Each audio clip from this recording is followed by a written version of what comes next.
பலாமரத்துல இலைய உண்டு பண்ணிட்டாரு. பெரிய இலையா உண்டு பண்ணிட்டாரு. அது பெருமாள் உண்டு பண்ணதுனால அப்ப தூர்வாரிசு கூப்பிட்டு இந்த பலா இலை எதுக்கு உதவும்னு கேட்கிறாரு. பலா இலை எதுக்கு உதவும்னு கேட்டதுனால எனக்கு இந்த பலா இலையை கொண்டாந்து சாதம் படைக்கிறவங்களுக்கு என்னைக்குமே அழிவு கிடையாது அப்படின்னு சொல்றாரு. அப்ப தூர்வாரிசு சொன்னதுனால மாயம் பெருமாள் அவர் சந்தோஷப்பட்டார். அவர் சரீரம் சரியான சந்தோஷப்பட்டார் பெருமாள். சந்தோஷப்பட்டதுனால இன்னும் போனாங்க அந்த இருவரும் அவங்க காலும் செடித்தான். அவங்க கரிகமல கண்டான் அவ்வாறும் சுனைதான். அடியே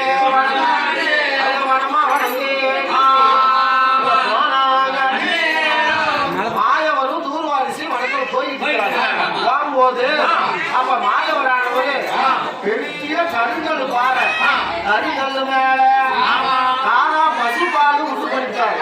காரா பசுபால் உண்டு பண்ணி அப்ப தூர்வாரிசை கூப்பிட்டு காட்டுறாரு. இந்த கருங்கல் மேல காரா பசுபால் இருக்குதுல்ல, இது எதுக்கு உதவும்னு கேட்கிறாரு. ஐயோ சாமி மாயவரே, இந்த காரா பசுபால் கொண்டாந்து எனக்கு கொடுக்கிறவங்களுக்கு என்னைக்குமே அழிவு கிடையாது, அவங்களுக்கு சாவு கிடையாது. அப்பேற்ற காராம் பசுபாடு அப்பாடி என்று தூர்வாரிசி சொல்றார். மாயவர்கிட்ட சொன்னதுனால அந்த மாயம் பெருமா எங்க அறியாம அந்த மாயவரானவருக்கு சரியான சந்தோஷப்பட்டு தூர்வாரிசியும் மாயவர் பெருமாளும் போறாங்க.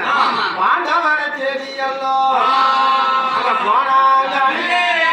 அப்ப பாண்டவர்களும் அப்ப பர்ணசாலை போட்டு அங்க இருக்கிறாங்க. ஒன்னாவது வனத்துல இருந்ததுனால அப்ப என்ன பண்றாங்கன்னா பீமனானவரு கொய்யாந்து பீமன்கிட்ட காட்டுறாரு. யாராம் பசுமாடு இருக்கு